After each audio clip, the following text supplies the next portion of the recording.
Hello and welcome to the continuation of Spectra's industry webinar series. Today we are excited to have Mr. Jerome Wendt, who is President and Lead Analyst of DCIG, an independent technology analyst firm. Prior to founding DCIG, Jerome worked in a variety of end-user roles within IT. He's worked for both small and large organizations as well as public and private organizations. In his most recent position, Jerome served as a storage engineer with First Data Corp, where he was part of the storage team responsible for managing data storage and data protection in its data centers worldwide. So, as you can imagine, bringing that kind of experience and background to the party has contributed significantly to the methodologies and analysis that DCIG now uses to produce its various buyer's guides, one of which we are discussing today. So it should be good. Jerome, with that, I will turn the floor over to you. Thank you, everyone, for joining me here today. And sound like we have a pretty good attendance, so thanks for taking time out of your busy schedules. I know if your schedule's anything like mine, it's pretty much sun up to sundown going all the time. So as Bob mentioned, we're jumping right into, we're going to be talking today about the big data tape library buyer's guide that DCIG released a couple months ago. And we're going to take and this is sort of, DCIG does this pretty regular, where we sort of take a few months after its release, take a little time to just talk about how to use the tape library buyer's guide. And in this particular webinar, we're going to talk a little about how to choose the right tape library for your environment. So, in putting together these buyer's guides, sort of my motivation behind this, when we first started doing this a few years ago, and which continues even to this day, is really to address the challenges that every organization faces when they're trying to make a buying decision. And, in this particular case, we're going to talk specifically about some of the challenges that organizations face when they're specifically trying to buy a tape library. One of the biggest decisions, or I think one of the biggest maybe question marks that people sometimes have is, is tape an even viable media going forward? So before we even get to the question of should we buy a tape library, is tape even viable? Because there have been a lot of comments in the press and even by analysts saying tape is dead or the future of tape is dead. Clearly, because of the fact that DCIG produced the Tape Library Buyer's Guide, we have a very different opinion about the future of tape, which we're going to cover a little bit here in just the next few slides. And then even, once you get to the point, okay, tape is viable, we've reached that conclusion, but then you start looking at all the tape libraries. There's a lot of models out there and a lot of different products. I mean, we've prepared this buyer's guide. We've identified over 60 different models from 8 different providers. So there's a lot of differences between models, but there's also some similarity as well. And with so many products out there, which ones are the same and which ones are different? So, and that's a question I always had, even when I was an end user. How do I quantify those differences, and what are the similarities between them? Another issue I always struggle with is who should I buy from? Should I buy from someone I know really well, or should I acquire a model from maybe that's got more feature functionality, but it's a less known provider, or maybe it's got the same features, but it costs less. So what does that mean? And then there's as our buyer's guide also illustrates, there's quite a bit of difference between robust models and then there's much more basic models. So what are some of the pros and cons, and what are you trading off as you move up or down the stack? Then I think one of the issues we always faced at First Data is our purchasing department always expected us to get 3 different quotes from 3 different vendors. Well, as any of you may know, that's sometimes a risky proposition because one of the benefits of doing that, you might get a more competitive price, but are you really getting an apples to apples comparison when you're getting different quotes? As we often found at First Data, the cheaper one wasn't always the one that had the functionality we needed. So that's always an issue we ran into. And then even we got to the point where we were ready to make a recommendation. They'd want third-party support. They'd want to show that we want to show that it was as much as possible and unbiased and an opinion that we arrived at objectively. But how do you do that if you've got everything in spreadsheets and documents that you created? So there was a lot of those sort of challenges that these buyer's guides was intended to address, and which we're going to talk a little bit about today. So what we're going to, as I've kind of highlighted, even in that first slide, some of the challenges, this is the overview of what we're going to talk about. We're going to look at, tape's future viability. What is tape's future? We're going to take a look at specifically what its new roles are, how they're evolving to take on big data and the cloud. Then at that point, we're going to, after covering that, we're going to take a look at a little bit about what criteria we looked at for how we included tape libraries in the buyer's guide, what tape libraries we evaluated, how we scored and ranked the different tape libraries included in the buyer's guide, and then finally, I'm going to talk a little bit more specifically about how you can use the Big Data Tape Library Buyer's Guide to help you in your day-to-day responsibilities and jobs. So first, let's talk a little about tape's future viability. I think if anyone goes out and just does just looks at the cost of media these days. If you look at tape media versus disc media, it looks much different now than it did 10 years ago. I mean, if you look at a 2 terabyte disk drive or a 1.5 terabyte tape cartridge, you'll find the prices really aren't that different anymore. You get roughly the same amount of capacity for the same price. So the question or the issue in data centers is now changing from what are the capital costs of operating these media to what are the operational costs. And there was a survey done about a year and a half ago that really looked at where does all the power go in a data center. And if you look at this, roughly over 90% of the power just goes towards supporting servers, storage, and then about 59% goes towards that, and another 33% of it just goes towards cooling that. Well, when you start thinking about all the data that is being produced today, all the data that is being stored, and the fact that companies are making their server footprints smaller and smaller, but meanwhile their storage footprints are getting larger and larger to store all this data, well, it's quite intuitive to deduce that, hey, most of this power is going to support today's disks and disk drives if you're not thinking about how this data is being used and managed. In fact, in a separate survey, also it was a survey done of 368 data center managers, 90% report managing more storage now than they did 3 years ago. Again, when I talked to my folks over at First Data, when I left there in 2006, we had about 0.5 petabyte. Now I talk to them, and they're acquiring sometimes a petabyte of data or petabyte of storage every year. So, yeah, I mean, I'm sure anyone on the phone recognizes this is no big secret. Everyone's buying more storage. They're looking to store more and more data. So I think and then when you think about the operational costs associated with that and storing that all on disk, it really starts bringing the question, well, my cost centers, it's not that capacity is an issue, but man, the ongoing operational cost is really what's starting to bite me now. And now so I think it's important you have to look more deeply at the type of data that you're storing. And again, this isn't necessarily true for every environment, but holistically, it's true that 80% of newly created data is unstructured. And by unstructured, we mean files, we mean video, we mean photos, we mean audio. I mean, there's so many different ways people are capturing data now and storing it. Sometimes it's just output from reports that are running that people store, or Excel spreadsheets. I mean, there's so many ways data is being generated in massive quantities that they're looking for someplace stored, and often it's stored on the network. But now when you consider that 95% of this data is either infrequently or never accessed, it starts to really call into question, how are we using, I mean, if we've grown, I mean, if 90% of data center managers have grown, and we're spending 90% of our power on cooling this stuff, and yet most of this data we're never accessing, is disk really the right choice to store all this data on? And then when you look at the fact, that tape power consumption is about 4% that of disk, that you could significantly drive down your ongoing operational costs year after year, tape just becomes, it just screams, hey, this is a media we need to be using. And if we can use it in the right context, if we can manage it, and if we can, reduce some of the historical or some of the perceived downsides of it, whether it's reliability or manageability in terms of managing on a day-to-day basis, or maybe the tape cartridges. I mean, if those issues have been resolved and we can manage it, then tape really starts to become a very compelling argument to use in lieu of disk. And especially now when you start, going back to our conversations about when you start thinking especially about big data in the cloud, we think about this massive growth that's occurring.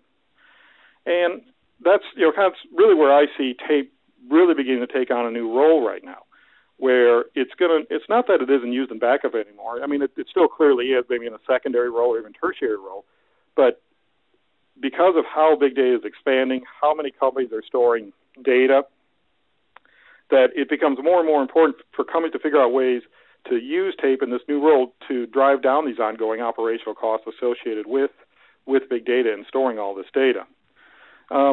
So when you can So looking at the fact that it is infrequently or never accessed, I mean, if you can move all this big data, again, video files, data that's been collected. I mean, I've talked to some like these companies that fly over geographical areas and take all this film footage of, like Google Earth and whatnot. They store all this data and they create all this data. Storing all that on disk just doesn't make a lot of sense. It's maybe infrequently or even never accessed. It's just there for long-term archive or retrieval purposes. Tape becomes a really logical media to store it on. Tape is also, in the last few years, tape cartridges and even the tape libraries themselves have done a lot to improve how they manage the integrity of data. One of the things we discovered in doing this research on this tape library is how many tape libraries are taking steps to constantly monitor and do media management, where maybe before they didn't do that quite as much or not at all. Now they're actually maybe quarterly or on a regular basis going back, loading tape cartridges into the tape drives, checking the validity of the data. And even the tape cartridges themselves have improved quite a bit to improve the integrity of how well they restore the data and marking when data has gone bad, or just make sure it maintains its integrity over a longer period of time. Then we talk about litigation requirements. More and more companies, this just seems to be a recurring thing that as people keep data for longer periods of time and makes it subject to more litigation, they want to hold it for longer periods of time.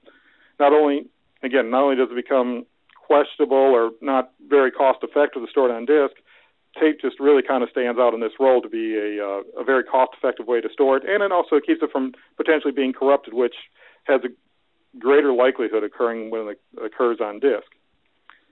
And then you talk about, year-over-year growth rates. I mean, I was reading some comments from the recent Gartner Data Center conference, and there was some anecdotal evidence that some people are reporting 200, 400% year-over-year growth rates because of, some of these, because of these multiple ways to capture data. Well, how can you scale your storage capacity, especially if it's disk, that quickly and easily and affordably? You just can't.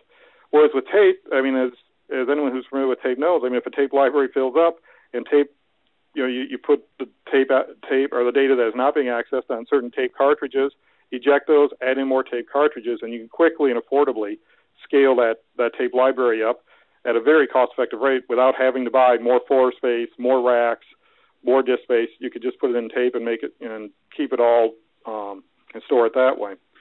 And then finally, the other way that tape has really changed, I think that tape libraries have really, one of the big jumps they've made in the last few years is the introduction of the linear tape file system, or LTFS, that makes data now accessible in minutes or seconds in much the same way that you can access data on a shared network drive. You can now access data on a tape library or a locally attached tape drive using LTFS. So now you don't need some special backup software, archiving software, and have to get a third party involved and need all the special software. It just fits right in. There's now just a client that resides on your desktop, and now you can go out and get these data. Go out and actually get data right off the tape library, off the tape cartridges. And again, speeds or access times aren't going to be as fast as on disk. Clearly, that's probably not going to be the case. But conversely, if it's infrequently or data that's infrequently or never accessed, seconds or minutes is a pretty economical trade-off to make to get access to the data and at least have some nearline access to that data. And the role that really, I would say big data and the cloud are almost inextricably intertwined already in terms of when people store all this data, they almost feel like there's infinite capacity, like it just kind of goes out there and it scales infinitely, and we can just keep dumping as much out there. And I think, frankly, vendors are to a large degree promoting that concept. But at the end of the day, how do you do that economically and affordably? And look at all the ways that people are storing data in the cloud right now. Databases are people want to put their old data or put databases, old databases in the cloud. They want to move app servers into the cloud. They want to move old code. And then when you look at new applications, I think mobile has that we're collecting up for mobile devices, iPads, iPhones, promises to just really fundamentally change how much data companies are storing in the cloud, and really it's quite possible a real explosion of big data might really still be coming yet because of these mobile devices. So if people want to throw everything, really including the kitchen sink, into the cloud and want to store all that data in there. So the cloud really needs a method to scale economically to store all this data. So, no one can really afford paying dollars per gigabyte per month to store this data because they don't really necessarily understand the value of the data. They don't think it has no value because clearly they're retaining it, but to quantify and assign a business value to it is very difficult. And that's really where the role of tape comes in, and some of the ways that I've already just discussed on the previous slide, how tape really makes storing all this data economically. And in fact, I've already talked to some managed service providers who are already using tape in their own clouds, where they maybe they have like a disk front end, so where the data comes in, and they sort of cache the data on the disk, but then they use some of these new technologies to then store the data from these different that's coming in to store it on the back end tape device, so they can store and retain it economically for long periods of time. In fact, one tape library or one cloud provider, all he offers is tape. He actually goes to other disk-based cloud providers and is the back end cloud for those guys, so they don't have to manage tape. He actually manages all the tape for them. So odds are there's already data that you're storing in the cloud may already be on these sort of tape libraries in the background where it's already on tape. So as companies look at, the roles that await tape in the world of big data in the cloud are ones that, in our evaluation as DCIG evaluated tape libraries, they are ready and waiting to fulfill these roles with the new functionality and feature sets that organizations need to effectively manage tape and the data they contain from both a time and cost perspective. So let's take a look at why, now we kind of see that, tape isn't going away, that it isn't going to die, that it does have a future. Clearly its role is going to change, but I think it's really changing for the better in many respects because it's really playing right into tape's strength. And so now let's look at how you should sort of look at choosing a tape library for your environment. Well, when I was looking at tape libraries, we had to have some way to cut them off and figure out, okay, what makes sense for inclusion when enterprises are going to be looking at this tape library buyer's guide? What sort of features should they be looking at? And so when we looked at all the tape libraries, and there were some we didn't include because they didn't meet these criteria, but we figured we determined these are the ones that, enterprises, at least at a small enterprise level and on are at least going to look at these sort of characteristics. People are going to expect them to have at least 24 tape cartridges. They're going to look for them to have at least 2 tape drives. We're going to expect them to have at least LTO4 or later technology. And we required all tape libraries in this buyer's guide to support LTO, and specifically LTO4. And part of the motivation was that when we looked out there, it was almost, I don't think we even identified a tape library that didn't support LTO, some form of LTO, whether it's LTO4 or 5, or maybe an earlier version. But more notably, almost none of them supported any other formats. I think we determined that 80% of the tape libraries included in our buyer's guide only supported LTO technology. There are other ones maybe supported like the T10000 or 3390 or SDLT or maybe even AIT, but really it was in the vast minority. In fact, one of the things, even while we were doing this, Sony, who was like the big driver behind AIT, no longer even produces tape libraries. They've completely taken them off the map. So LTO4 is now the predominant media, and one that really is you can't even find tape libraries that don't support this media. And then the other 2 criteria is there had to be sufficient publicly available information for DCIG to make an informed opinion about the tape library, and it had to ship by April 1st, 2012, so that we always have a cutoff in every one, so we can just have a starting point, and we can begin, we can produce a buyer's guide that's reflective of what's actually available and shipping on the market. And I think it's important to note that all these models included in this particular buyer's guide, DCIG would classify as enterprise caliber libraries. However, we wouldn't necessarily consider every tape library suitable for all enterprise applications, just because some enterprises need more capacity and others need less, or more tape drives and whatnot. But we would consider all these enterprise caliber tape libraries. So now when we start looking at what we actually looked at in arriving at in scoring and ranking these different tape libraries and what features we looked at, we really, as we looked at these tape libraries, we ended up breaking down the three general categories. The first one had to do with the software found in each particular one. And by software, we looked at is like how do they handle issues like partitioning? Like could could you partition, like for how many partitions did it offer? Did it have 2, 6, 8, 12? So that could be different portions of the library could be allocated to different departments or organizations within an enterprise. We looked at does it monitor? How does it handle the monitoring of tape drives and tape cartridges? Does it, like I was mentioning earlier, does it actually load in tape cartridges? Does it monitor their usage? Does it monitor how frequently tape drives are being used and how much they're wearing? Other things we evaluated was, how is it supported by third-party software? By third-party software, I mean, can the tape library be managed by third-party backup software products and integrated, so it can be managed pretty easily by them? Because again, a lot of people still they may not use tape libraries as the primary target for backup, but many of them still back up to disk and then move data off to tape. So it still needs to be managed by backup software. Archiving software is, still a lot of organizations still use it in that role. And then finally, we also looked in terms of like a software. Another example would be, does it support LTFS, the linear tape file system, and can it be used in that capacity to, basically where you can store data directly from your desktop out to the tape library and retrieve it in that same way. So those are some of the features we looked at from a software perspective. On the hardware side, we looked at a lot of capacity type things. How many tape cartridge slots can it support? What's the maximum? What's the maximum number of tape drives can it support? What sort of availability characteristics? Does it have single controller or dual controllers? If dual controllers, how are they configured?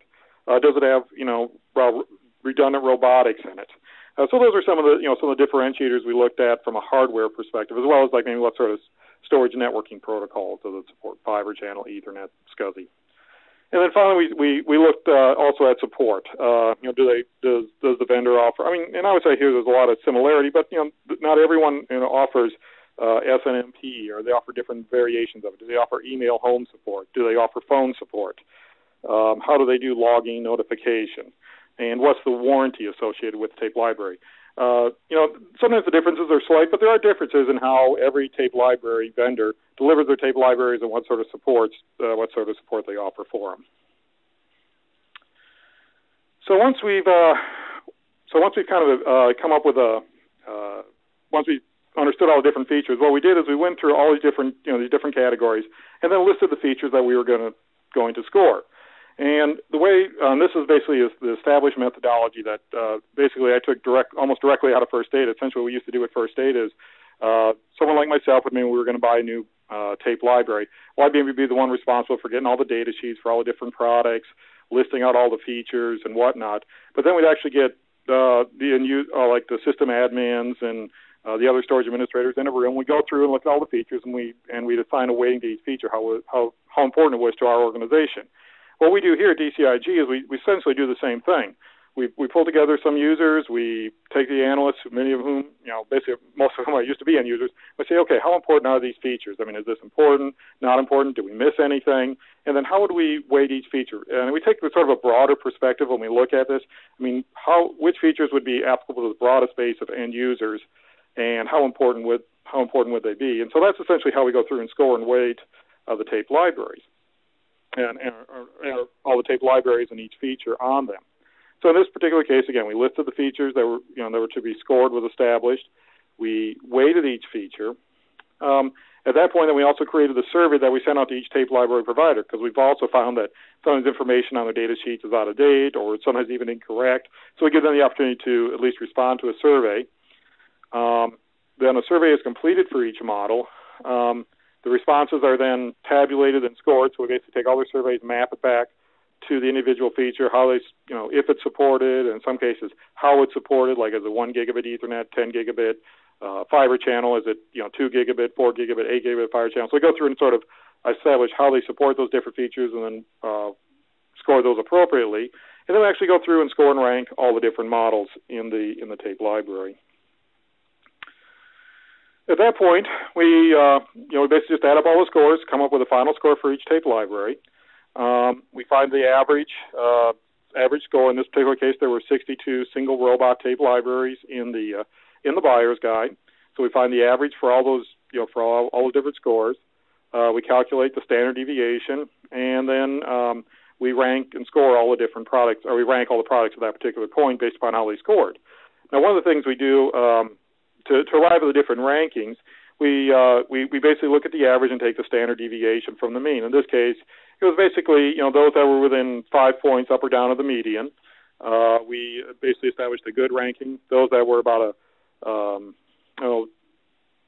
to 15 points above the average ranking received an excellent, and those that had that were 15 points or above the median roughly received the scoring of recommended. And for those who've downloaded, you already know that Spectra, when we took all these different variables into consideration, we looked at all these different features, and we ended up breaking, in this particular buyer's guide, we ended up breaking the tape libraries into two categories: the single robot and the dual robot, because there was those that had dual robots actually ended up with a little bit of a bump in score. When we looked at all those different variables, the SpectraLogic T950 and T-Finity ended up being best in class in their respective categories, having the highest scores. So one of the things, as we kind of look at how do you use the big data tape library, we've already established that tape is viable. We took a look at how we ranked and scored and what features we looked at, and then really how we scored and ranked them. So how would you use this big data tape library buyer's guide in your environment? Well, one of the things, and how do you understand the conclusions we reached? Well, first off, when you look at the scores of these different tape libraries, understand that the higher scores reflect, the tape models with higher scores have generally, almost every case, more features. They're going to have, and by more features, they're going to have basically higher levels of availability. How do we know this? Well, they usually have redundant controllers. They may have redundant robotics. They're just going to have more features that that would contribute to them achieving a higher score because they have some of the features that intuitively arrive at that conclusion. They're going to have more storage capacity. Again, how do we know that? Because they don't have 24 or 100 tape cartridge slots. They're going to have 500, 1,000, even 10,000 or more tape cartridge slots. They're going to have more tape drives. And then they also may support, in many cases, they're going to support tape media formats, other than LTO. Now, this is not to diminish, some of the models that didn't, achieve the recommended or excellent ranking. These other models are, designed to meet specific organizational needs or departmental needs. Maybe organizations understand, their application requirements real well, and they're well documented. They know they don't need 10,000 tape library with 10 tape drives and 1,000 tape cartridges. They only need one with 3 or 4 tape drives and maybe 100 tape cartridges because that meets their needs. There are plenty of models that we cover in this tape library buyer's guide that are well suited to meet those specific needs. So you can still use it use those lower ranked models to understand kind of where which models play best in those specific spaces and which ones are compare favorably to models you may be looking at. And then finally, you can use the tape library buyer's guide. I mean, if you are considering a specific model or two, it gives you a way to look at other models that maybe you hadn't considered before that are very comparable to it. And what you'll find, what I found in this particular score, like some models are really strong on hardware, but their software wasn't so great. I mean, they didn't have a lot of good means for really monitoring, how tape cartridges were wearing or tape drives were wearing, but they scaled up to large amounts of capacity. So maybe that's all you care about, just large capacity.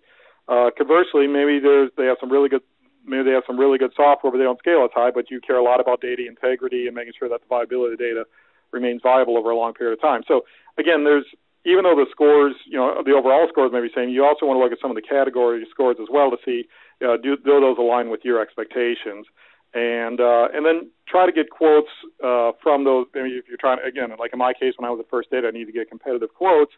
I would use this to say, okay, well, this model is close to what has a similar score, but it has maybe the hardware score. It scales up much higher than what I really need. Whereas this other one, the software and hardware are more aligned. So I want to get quotes on these particular products so I can, and then explain it to my management team or my finance team why I chose the products I did.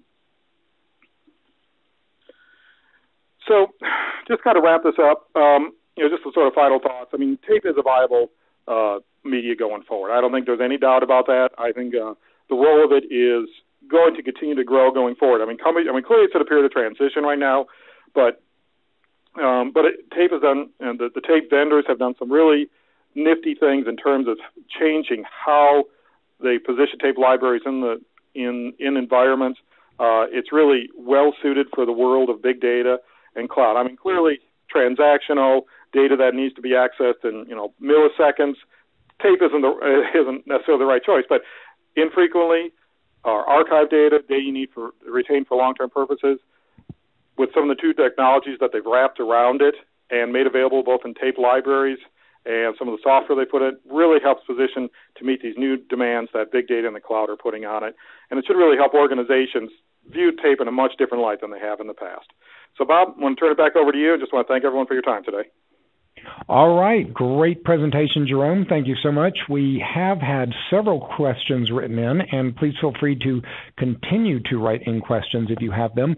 The first question is pretty straightforward, wanting to know if the viewers can get a copy of the PowerPoint presentation, and we will be sending that presentation out, or this presentation out, along with a link to the recording, as well as to the buyer's guide itself. Let's see. Next question in. Are you seeing IT data centers and departments being held accountable for power costs? Yeah, that's a good question. It's changing. I mean, the data center I was in, it was absolutely, we were held accountable. I mean, when I was the first day, we were held accountable for all expenses related to the data center. So anything they could do to drive down costs, capital or operational, they were always willing and eager to hear about. I'm starting to see that more in other organizations, but I would say it's still maybe a 70-30 split, just based on the organizations I've talked to, where only about maybe 30% are really held directly accountable for it. But I would say that percentage is definitely starting to accelerate as information like what we've discussed today is taking over. I would say it's probably more prevalent right now in data centers, mostly in the Northeast and on the West Coast. Here in the Midwest, power is still a little bit less. I'm based in Omaha, Nebraska, and there's actually a lot of data centers around here. But and part of the reason a lot of data centers are coming here is because power is a little bit less of an issue. It's less of a cost on the coast and in the large cities. It's definitely I would say maybe the split is more. It's mostly reversed, maybe 70-30, where they're more concerned about operational costs. Gotcha. So some regional influence there as well. Absolutely. Okay, great. The next one is in reference to the cloud. It says we have several hundred terabytes of data under management total. Do you find the cloud viable for that amount of data? So really, really large data sets. What do you think? Right. About so that? I guess it just sort of depend on how frequently accessed the data is. I mean, like I mentioned, if I would say if you anticipate after you store it, storing it 5 times, retrieving it 5 times or less.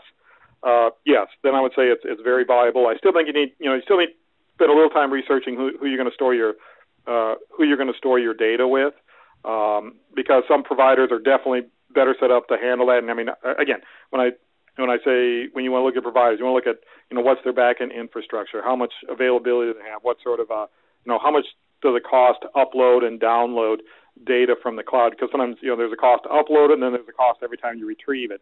So those are, when you're talking about that amount of data, other variables beyond just the cost of storage come into play as well. But as far as can clouds handle it? Yes, absolutely. I've talked to one provider. I was talking to a guy over at NBC. He had actually stored petabytes of data in the cloud already. So I mean, can you store data in the cloud and store it securely? Absolutely. But you get to those amounts of data, you really need to understand what your access rates are going to be once you store it in there. Right. Okay. Let's see. Next in line. Do you have any thoughts about applying retention policies in a tape library environment? In terms of, I would say at this point you probably want to use like some sort of archiving software to manage that. I'd probably need to understand. I mean, I'm not sure if I assume you probably talk about unstructured data. So I would say there's some different software applications out there that can kind of help you manage that and retain data out and help retain data in the cloud. It's hard for me to answer that real specifically because I would probably need more specifics to answer that, give a thorough answer. All right. And if that contributor to the question wants to write in more specifics, feel free to do so while we cover these next couple of questions. You mentioned that the buyer's guide, or in the buyer's guide, Spectra achieved best in class among tape libraries. Are there any features that stuck out in your mind which particularly contributed to its achieving best in class? Right. So a couple of things that I think about when I think back when we looked at all different models. Spectra. One of the things that really stuck about the T-Finity and T950 was its hardware controllers. They're one of the few that actually have redundant controllers. So they've done a lot from availability standpoint, both from a controller standpoint as well as from a robotic standpoint. Specifically on the T-Finity, which has redundant robotics. And then also from a software standpoint, Spectra has really been spending a lot of time and effort, which kind of came out in this buyer's guide as well, as far as maintaining the integrity of the data over the long term. So again, when you start thinking about using tape libraries and the concept of the cloud and big data and preserving the integrity of the data, Spectra software that they include with their tape libraries really helps preserve the integrity, so you can have a lot of confidence that the data you store in there is going to be available, whether you need it, 3 weeks from now, 3 years from now, or even 10 years from now. That it's going to be there when you go to get it. Okay, great. Next in line, did DCIG do research of software for tape library? I believe that's tape libraries. If so, do they have a tape library software buyer's guide? No, we did not. There's just that software section in this particular buyer's guide. We didn't.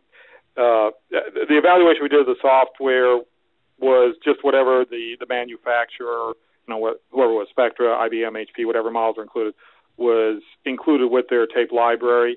We didn't do any deeper dive into the tape library software beyond what you see in the guide. Okay.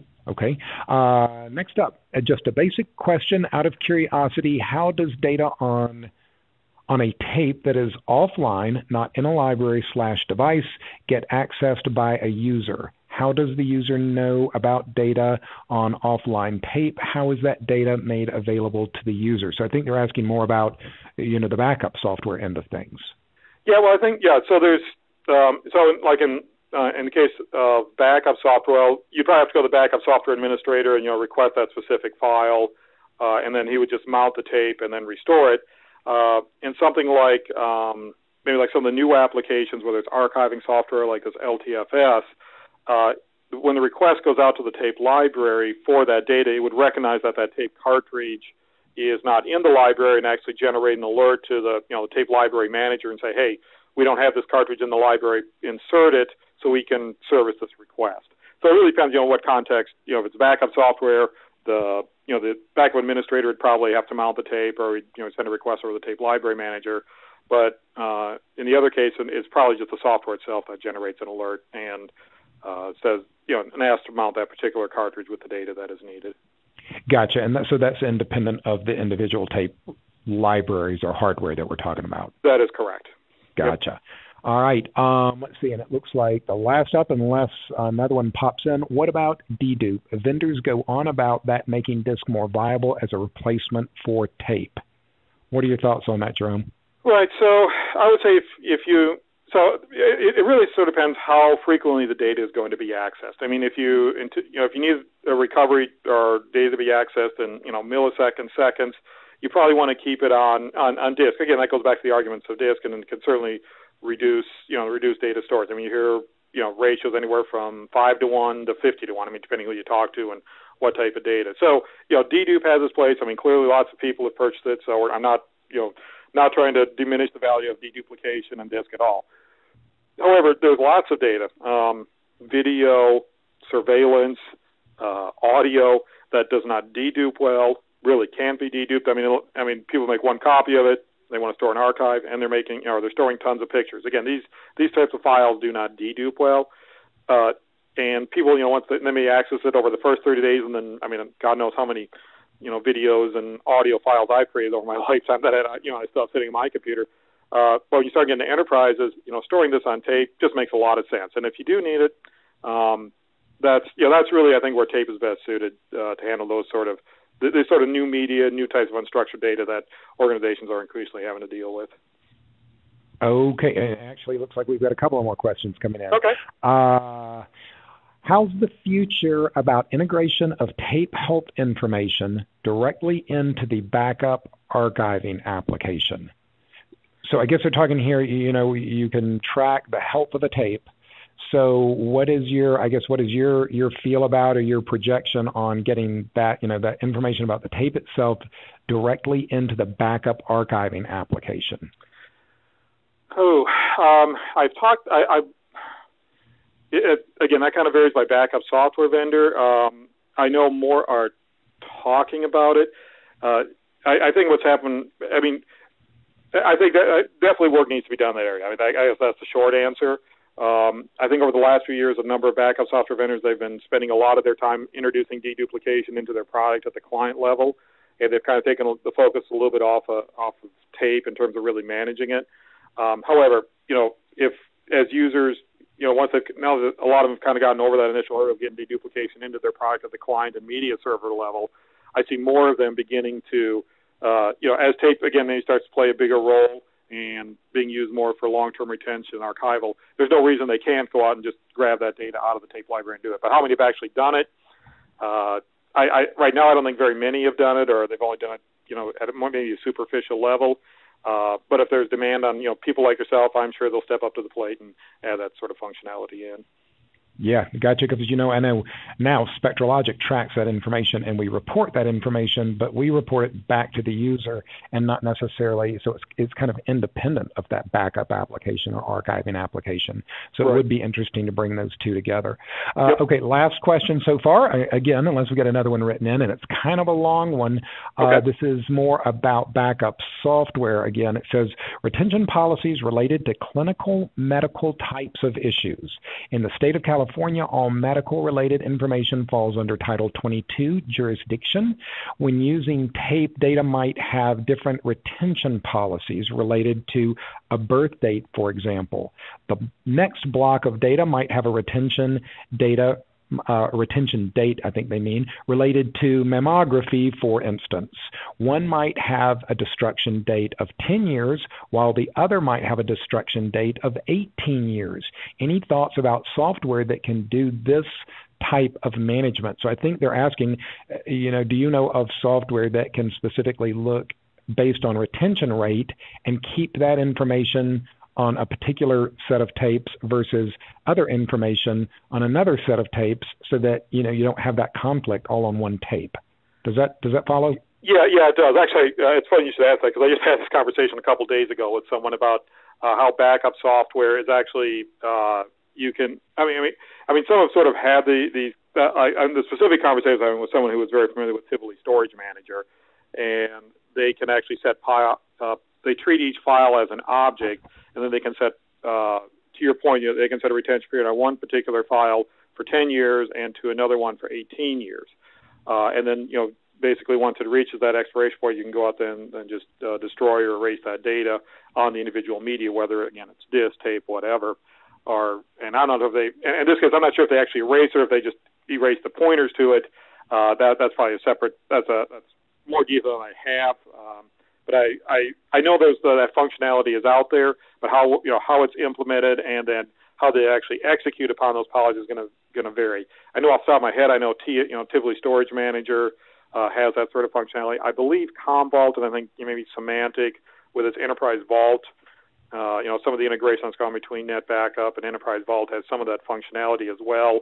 But get down to that level of detail, I probably have to have a little more in-depth conversation with those particular providers to answer that question, to the degree you might be looking for. Right. Well, it certainly just makes the point that there are a lot of pieces that go into the total solution for managing information throughout its entire life cycle. It's not just a piece of software, not just a piece of hardware, but it's several different areas along the way. All right. I believe that finishes the Q&A. So I want to thank everyone for joining us today. Again, we will be sending out a copy of the presentation, the link to the recording, as well as the buyer guide itself. For any follow-up questions, there will be contact information along with that. Thank you all so much for joining us, and we will look forward to the next series. Thank you, Jerome. Yeah, thank you so much, Bob. Thanks, everybody.